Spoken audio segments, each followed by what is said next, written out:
इस वक्त पीटीआई रहनुमा शहबाज गिल न्यूज़ कॉन्फ्रेंस कर रहे हैं। फंडिंग के लिए पाकिस्तान तहरीक-ए-इंसाफ पाकिस्तान की वो वाहिद जमात है जिसने अवाम से पैसा इकट्ठा करके इलेक्शन लड़े। ये घर बैठे हुए लोगों के लिए बड़ा इंपॉर्टेंट है ये जानना कि ये क्यों ज़रूरी है। पाकिस्तान की सियासत में आज कौन आ सकता है? नॉर्मली वडेरा आ सकता है, इंडस्ट्रियलिस्ट आ सकता है, जो इलेक्शन के ऊपर बड़ा पैसा खर्च करता है, जैसे ही जीत के आता है वो फिर पैसा बनाता है क्योंकि उसने अगले इलेक्शन पे फिर खर्च करने हैं। ये साइकिल है। इसके बरक्स अमेरिका में, बरतानिया में, दूसरी जगहों पे क्या होता है? एक स्कूल टीचर है, एक प्रोफेसर है, एक कोई बंदा भी है जिसने एक साफ ही है, किसी ने इलेक्शन लड़ना है।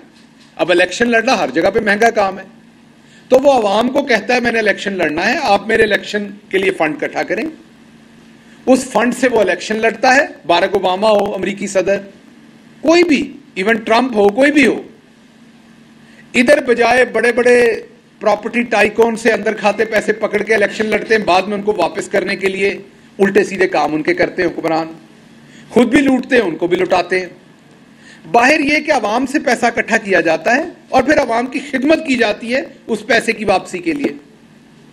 तो पाकिस्तान में यह तरीका पहली दफा इमरान खान लेके आए कि आम पाकिस्तानी अवाम से यहां पर और बैरून मुल्क रहने वाले पाकिस्तानियों से यह पैसा इकट्ठा किया, एक एक पैसे का सबूत दिया। उसके बदले में जब नून लीग और पीपल्स पार्टी से पूछा कि आपके पास पैसा कहां आया, तो ना कोई रजिस्टर, ना किताब, ना कोई सबूत, ना कोई लेना ना देना, आगे से दांत निकाल के दिखाते हैं। नहीं है इसका रिकॉर्ड रखने का। नून लीग के पास वैसे ही तो भत्ता लेते हैं। एक लाहौर के बहुत बड़े डिपार्टमेंटल स्टोर के मालिक ने मुझे बताया कि हमजा शहबाज ने पार्टी फंडिंग के नाम से उनसे भत्ता लिया, तो भत्ता लेते हैं। अब हमने क्या रिक्वेस्ट की, जब इलेक्शन कमीशन बाइस्ड है हमारे खिलाफ और वो एक ही पार्टी की फंडिंग के बारे में, तो हमें यह शायबा हुआ कि जानबूझ के इसे स्कैंडलाइज करेंगे और जानबूझ के कोई ऐसा शरारत वाला फैसला देने की कोशिश करेंगे। पहली बात तो हम कभी भी फॉरेन फंडिंग का हमारे ऊपर केस नहीं था, ममनुआ फंडिंग का था, जिसकी मैक्सिमम सजा यह है कि मैक्सिमम वो आप पैसे कन्फिस्केट कर सकते हैं, रख सकते हैं।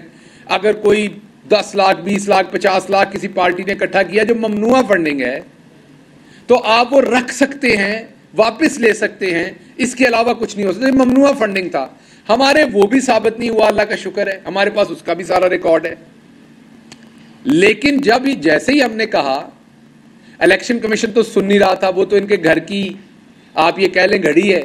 तो फिर हम अदालत गए, मुअज़्ज़ज़ अदालत की तौहीन कर रहे थे आज राणा सनाउल्लाह बार बार ये कह के, क्योंकि अदालत फैसला दे चुकी कि तमाम पार्टीज का ये फैसला इकट्ठा करें, तो करें, सुबह ही करे इलेक्शन कमीशन।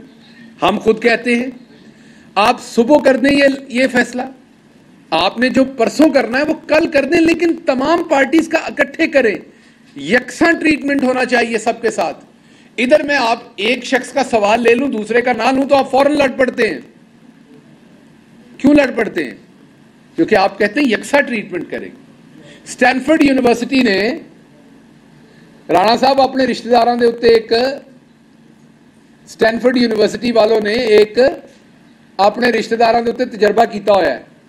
यूट्यूब पे अगर स्टैनफोर्ड यूनिवर्सिटी मॉन्की एक्सपेरिमेंट लिखोगे तो वो एक्सपेरिमेंट आ जाएगा कि एक ही टास्क, एक ही काम करने का एक बंदर को खीरा दिया जाता है, वही टास्क परफॉर्म करने का, वही काम करने का दूसरे बंदर को अंगूर का दाना दिया जाता है। तो बंदर भी जंगले को जोर जोर से हिलाता है, वो नाइंसाफी के खिलाफ बोलता है। जिसको खीरा दिया जाता है वो भी अंगूर मांगता है। तो राणा साहब इंज ही लगेगा जिस तरह तुहाडे ते ही तजर्बा होया होया है, लेकिन तुसी वो तजर्बा वेख लो एक बारी, तुहानू समझ आए। सो पाकिस्तान तहरीक इंसाफ सिर्फ ये चाहती है कि तमाम पार्टीज, जो 3-4 मेजर पार्टीज हैं, उनकी फॉरेन फंडिंग, लोकल फंडिंग, हमारी, इनकी सब कुछ अवाम के सामने रखने, ममनुआ फंडिंग, पता चल जाएगा कौन इनमें दूध का धुला हुआ है। अगर तो दोबारा इनका और हमारा इतना फर्क ना हुआ जितना बंदर और इंसान का होता है, तो आप बात कर लीजिएगा। तो इसलिए हम भी कहते हैं कि फौरन फैसला करें, लेकिन हाई कोर्ट के फैसले के ऐन मुताबिक अब इनकी बातें हमने सुनी, उसका मैं जवाब देता हूं। बातें की इन्होंने कि बड़ा कोई जुल्म कर दिया फॉरेन फंडिंग। इनका अपना किरदार क्या है मैं बता दूं। 2006 में एनआरओ करके गए थे, आप सबको पता है, सऊदी अरेबिया। यहां पाकिस्तान में कहा हमने कोई एग्रीमेंट नहीं किया, याद होगा आप सबको टेलीविजन पर। मेरी लंदन तो क्या पाकिस्तान में भी कोई प्रॉपर्टी नहीं, ये पहला झूठ नहीं था। इससे पहले एक झूठ था कि हमारा कोई एग्रीमेंट नहीं था। फिर वो एग्रीमेंट सामने आया, बातें शुरू हुई, सहाफियों ने बातें की, क्या जी 5 साल का था, 10 साल का नहीं था। मतलब मुझे जूते पड़े हैं, आधे पड़े हैं, मतलब 2-3 पड़े हैं, 6 नहीं पड़े। फिर ये बात की इन्होंने, अजीम लीडर जो इनके थे उन्होंने। वो आपको याद होगा हरीरी साहब यहां पर वो एग्रीमेंट लेके आ गए। जब उन्होंने यहां एग्रीमेंट वो लहराया तो फिर चुपसाद हो गई। फिर वो लोहे के चने भी उबल गए बगैर मीठा सोडा डाले हुए। राणा सनाउल्लाह की भी मूंछों को ताव जो है वो खत्म हो गया और सारे आराम से उसी तनख्वाह पे काम करना शुरू हो गए। लेकिन आपको एक इनकी और वारदात बताता हूं जो उसी दौरान इन्होंने की थी। ये जिस थाली में खाते हैं उसमें सुराख नहीं करते, लफ्ज माजरत के साथ है। अब मेरे से आप बड़े सारे लोग कहते हैं डॉक्टर साहब आप पीएचडी हैं, अच्छी अच्छी बातें किया करें, डॉक्टर साहब आप किस तरह की प्रेस कॉन्फ्रेंस करते हैं, यार आप भी कुछ इंसाफ किया करें। मैं को मलिक मराज खालिद मरहूम की प्रेस कॉन्फ्रेंस का तो जवाब नहीं दे रहा, मैं कोई जुनेजो साहब की प्रेस कॉन्फ्रेंस का तो जवाब नहीं दे रहा, मैं कोई अपने फखर इमाम साहब की प्रेस कॉन्फ्रेंस का तो जवाब नहीं दे रहा, या राजा जफरुल हक की प्रेस कॉन्फ्रेंस का तो जवाब नहीं दे रहा। मैं छठे भूखे बदमाशों की प्रेस कॉन्फ्रेंस का जवाब देता हूं जिनको सवाए गाली गलाजत धमकी बगैरती इसके अलावा और कोई बात ही नहीं है। तो जवाब भी तो उसी तरह का देना पड़ना है मेरे भाई, इसलिए बर्दाश्त किया करें। और मुझे भी शर्म आती है प्रेस कॉन्फ्रेंस के बाद, मैं आपसे एग्री करता हूं। जब मैं वीडियो पे देखता हूं ये मैंने क्या कुछ बोला तो मुझे जाती तौर पे शर्मिंदगी होती है, लेकिन मेरा काम है। गटर साफ करने वाले का काम होता है ना, उसे बदबू आती है गटर साफ करते हुए, तो उसका काम है, वो डांग फेरता है गटर में और फिर गटर निकलता है, फिर सफाई होती है। तो इसलिए मेरी माजरत है इस बात के ऊपर, आपसे पहले पेश की माजरत है। तो इन्होंने एक बारीक वारदात की 2006 में जब एनआरओ लेके गए थे। उस वक्त सऊदी कानून के मुताबिक इजराइल के साथ काम करना मना था, कोई कारोबार करना इजराइल के साथ मना था। ये तो क्योंकि उम्मत मुसलमान के चैंपियन है, इनको तो रोटी हजम नहीं हो जाती जब तक ये बिल्कुल ऐन इस्लामी तरीके से सारे काम नहीं करते हैं ना। कहते तो ये यही है अल्हम्दुलिल्लाह ये सब कुछ हमारा है। तो इन्होंने अल्हम्दुलिल्लाह पढ़ के इजराइल के साथ बिजनेस शुरू किया। जब वो सऊदी हुकूमत को पता चला तो उन्होंने फिर इनकी ठुकाई भी की, इनके खिलाफ कार्रवाई भी की और इनकी सर्जनिश भी की, क्योंकि ये सऊदी कानून का एहतराम नहीं कर रहे थे। ये करें कंडेम, इनमें जरूरत है तो, क्योंकि ये उस वक्त के कानून के मुताबिक इजराइल से बिजनेस कर रहे थे, वहां का कानून इसकी इजाजत नहीं देता था। फिर सारी उम्र इन्होंने ये कहा कि जी इमरान खान यहूदी एजेंट है, याद होगा आपको। इनका तरीका वारदात है। उससे पहले नुसरत भुट्टो साहबा, बेनजीर भुट्टो साहबा की जाली घटिया गलीज बरहना तस्वीरें फेंकी। और जिन्हों का पुत्र अजकल इन्हों का साथी बनया फिरता है ना, बिलावल जरदारी साहब, उनकी वालदा की बात कर रहा हूं। हमारी बड़ी बहन थी, वो लीडर थी इस मुल्क में पीपल्स पार्टी की। वो उनकी जाली और उनकी नानी की भी जाली गंदी बरहना तस्वीरें फेंकने वाले यही लोग थे। उसके बाद खान साहब को इन्होंने इजरायली एजेंट कहा। लेकिन अब आपको मैं बताता हूं, जब इनकी पिछली हुकूमत थी तो उसमें इन्होंने इजराइल के बारे में कारनामा अंजाम दिया। लेकिन बाजी, क्योंकि मेरी बाजी जो है थोड़ी नालायक है, पढ़ी लिखी कम है, और उनके जो इर्द गिर्द है वो भी कोई कपड़े सीने वाला है, कोई चुगलियां सुनाने वाली बाजी है, कोई जुए निकालने वाली बाजी है, कोई और काम करने वाली बाजी है। तो वो भी कोई पढ़ने लिखने वाली बातें नहीं करती बाजियां मेरी सारी। तो किसी बाजी ने उनको वीडियो दे दी, उन्होंने चढ़ा दी। वो आपको याद होगा नूरदारी की एक वीडियो थी, बाजी ने लगा दी कि इमरान खान ने इजराइल वफ्द भेजा है। और बाद दे विच पता लगा कि वो अपने प्यो ने भेजा होया सी। सो बाजी ने एक दफा फिर अब्बा जी को रगड़ के रख दिया, वो जो मैं कहता हूं ना रंधा फेर दिया, वो फिर रंधा फेर दिया। वो बाद में पता चला इनके मजहबी अमूर के जो मोतबर थे अजमल कादरी साहब, वो तशरीफ लेके गए थे। वो बेचारा नूर दहरी जो है वो भी चीख उठा के बीबी तुहाडे अब्बा जी के बारे, वो फिर ट्वीट डिलीट करनी पड़ी। और भी बड़ी सारी ट्वीटें डिलीट की हुई हैं बाजी ने, जो करती हैं फिर डिलीट करती हैं, कोई मसला नहीं, बाजी है हमारी। उसके बाद एक तरफ फॉरेन फंडिंग हमें बताई जाती है, दूसरी तरफ पूछो ये अपार्टमेंट कहां से लिए। अभी रात में एक देख रहा था बाजी का वीडियो, उसमें बाजी कह रही है कि इमरान खान ने कहा है वो अपार्टमेंट मेरे हैं, मैंने अपने भाई हुसैन को कहा है कि आप इमरान खान ने कह दिया तो मेरे नाम लगा दो।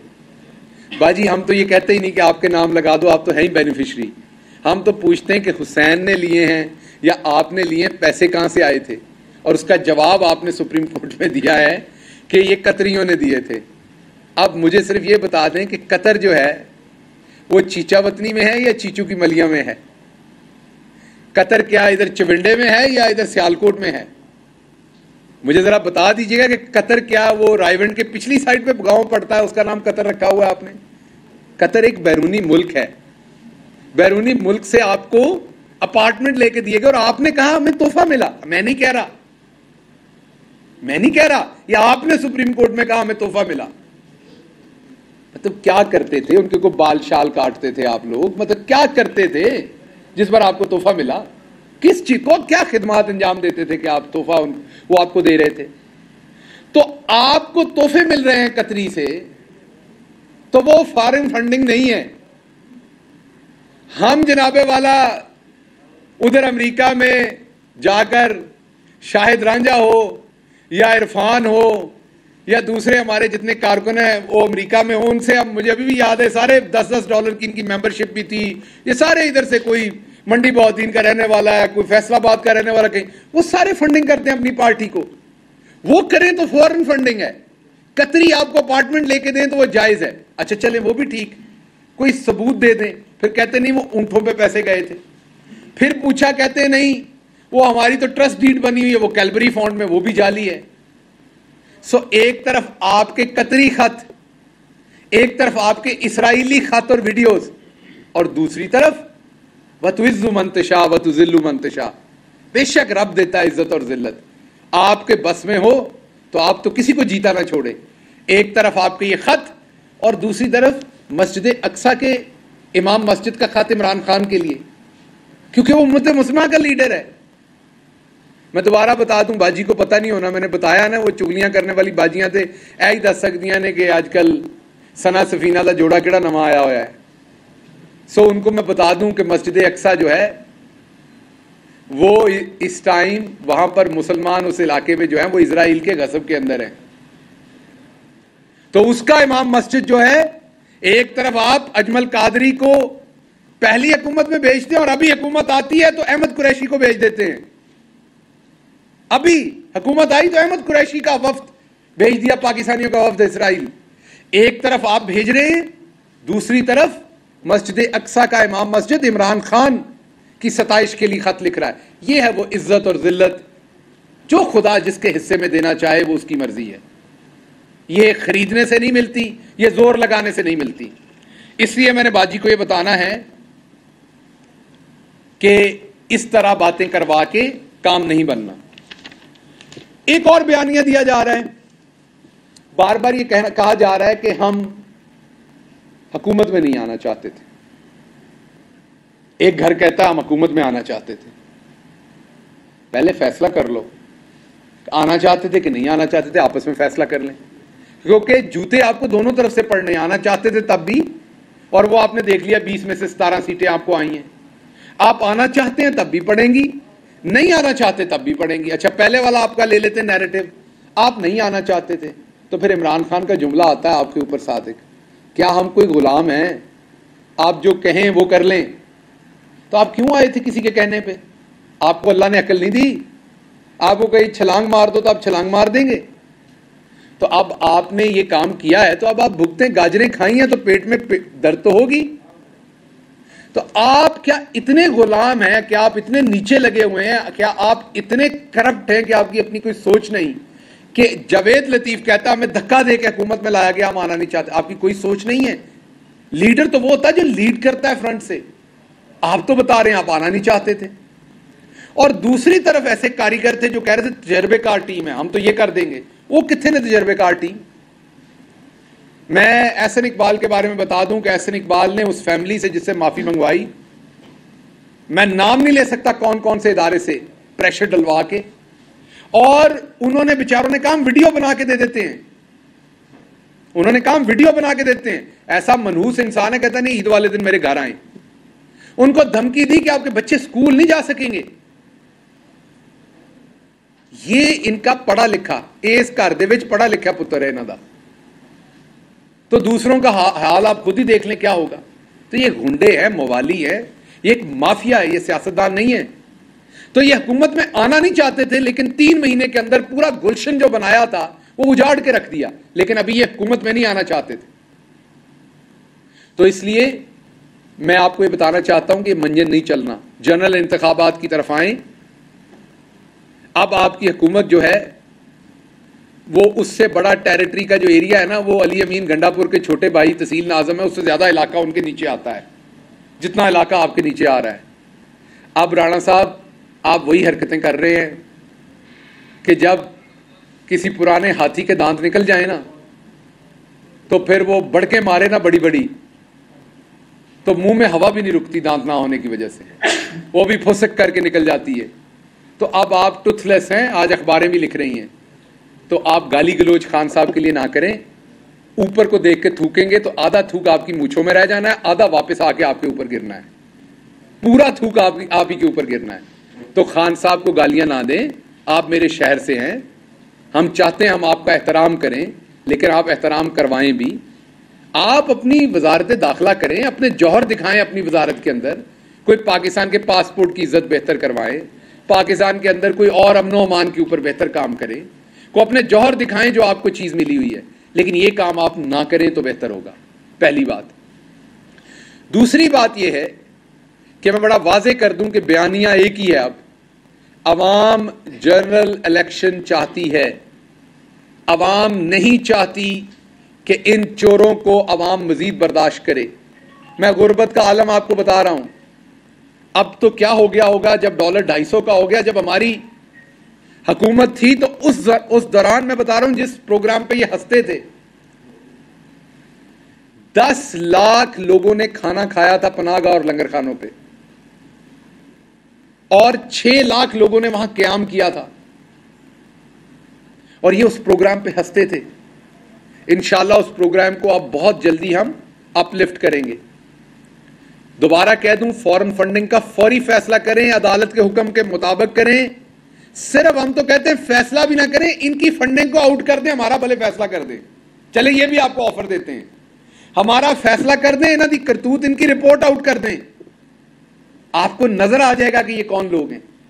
तो इसलिए मेरी गुजारिश आपसे यह है कि अब आप पीछे से पैगामात भेज रहे हैं कि जी आए किसी तरह इलेक्शन के लिए बैठ जाएं, और आपका एक ग्रुप इलेक्शन में जाना नहीं चाहता क्योंकि 20 में से 17 सीटें नजर आ गई हैं, उनको अवाम में जाते डर लगता है। मैं आपको एक बात बता दूं, बंदे ने बाजी ने एक दफा कहा था हेलमेट पहन के जाना चाहिए। आपने सारी बातें बाजी की नहीं माननी, जो बातें सारी बाजी की मानता उसका हाल नवाज शरीफ जैसा होता है। मैं आपको एक बात बता दूं, बंदे ने हेलमेट पहना हो तब भी सर में जोर से जूता लगे चोट लगती है। नहीं यकीन तो ट्राई करके देख लें। इसलिए इस चक्कर में नहीं रहना कि हेलमेट खरीद लेंगे और अवाम में चले जाएंगे। पता चला लाहौर में आप लोगों ने धड़ाधड़ हेलमेट उठाने शुरू कर दिए हैं, इससे भी काम नहीं शुरू होना आपका। सो अब हेलमेट पहने या आप तरबूज को उल्टा करके पहने, अवाम को आपका नजर आ गया कि आप छोटे मोटे चोर थे। आज भी मेरे ख्याल बिजली महंगी करने जा रहे हैं आप छोटे मोटे चोर थे, ये फंस गए यहां पर ऊपर। जितना हिलेंगे, जितना आप और एक्टिंग करने की कोशिश करेंगे, जितनी आप तजर्बेकारी दिखाने की कोशिश करेंगे, आप मजीद जलीलो रुस्वा होंगे। बेहतर है जनरल इलेक्शन में जाएं, अपनी जान छुड़वाएं। आपकी हालत उस बंदर जैसी है जो चीज उठाने के लिए वो छोटे से बर्तन में हाथ डाल बैठता है, ना अब वो छोड़ रहा है। लालची इतना है कि वो माल नहीं छोड़ रहा जो उसने हाथ में पकड़ा हुआ है, और मुट्ठी बंद है, वो बाहर नहीं निकल रही। हाथ खोलेगा तो बाहर निकलेगा। तो इसलिए आप उस बंदर की तरह उस घड़े को साथ साथ ही उठा के फिर रहे हैं, मुट्ठी खोल दें ना। आपको हमने एनआरओ लेने देना, इसको भी रिवर्स करेंगे इंशाल्लाह 2/3 मेजॉरिटी के साथ आके। तमाम चोरी आपकी हम रिवर्स करेंगे। आप जो जो गलत कवानीन बनाएंगे उनको रिवर्स करेंगे। जिन जिन ब्यूरोक्रेट्स ने आपके साथ सलूक किया था उनका पीछा करेंगे। मैं भूल ना जाऊं फिर प्रेस कॉन्फ्रेंस में, राव सरदार, बेसिकली तो राव गुलाम होना चाहिए उनका नाम, जो वो कार्रवाइयां करके गए। वो रेलवे में चले गए, अल्लाह रेलवे का अल्लाह ही हाफिज है, वहां क्या कुछ होगा। तो जो मुसाफिर रेलवे पे सफर करते हैं, आपको पता हो कि आपका आईजी अब एक बुजदिल है, तो अपना सामान शमान जो है वो जरा हिफाजत में रखा करें, क्योंकि डाकू आ गए तो राव साहब ने कहना, आओ जी जो मर्जी कर लो, जो कुछ उन्होंने 25 मई को किया था, जो कुछ उन्होंने असेंबली में किया था। तो इसलिए अब रेलवे के अंदर राव गुलाम साहब आईजी हैं, तो जो रेलवे वाले हैं वो भी अपना ख्याल कर लें। जो भी मुसाफिर वहां सफर करते हैं वो जरा अपने सामान की हिफाजत खुद करें। सवाल आज ये बताइएगा कि अभी जिस तरह आपने कहा कि इलेक्शन की तरफ जाना है और नून लीग के 2 ग्रुप्स हैं, एक चाहता है इलेक्शन। अहम तरीन खबरें अब एक क्लिक की दूरी पर। आपके पसंदीदा टॉक शोज हों या अहम मुल्की या गैर मुल्की शख्सियात की न्यूज कॉन्फ्रेंसेस, हर लम्हा बाखबर रहने के लिए सब्सक्राइब करें हमारा YouTube चैनल। मौसम की सूरत हाल हो या खेल के मैदान से खबरें, अपने मोबाइल फोन से मुल्की और बैनुल-अक़वामी अहम खबरों तक रसाई के लिए डाउनलोड कीजिए मोबाइल ऐप। बावसूख ज़राए से मुसद्दिका खबरों, तज्ज़ियों और तबसरों से मुस्तफ़ीद होने के लिए विजिट कीजिए पाकिस्तान की सबसे बड़ी न्यूज वेबसाइट www.arYnews.tv। इन सब के अलावा पाकिस्तान का सबसे बड़ा फेसबुक पेज हो, सबसे बड़ा न्यूज इंस्टाग्राम अकाउंट या फिर ट्विटर, ARY न्यूज पहुंचा रहा है खबरें सबसे पहले आप तक, ताकि आप रहें हर लम्हा बाखबर।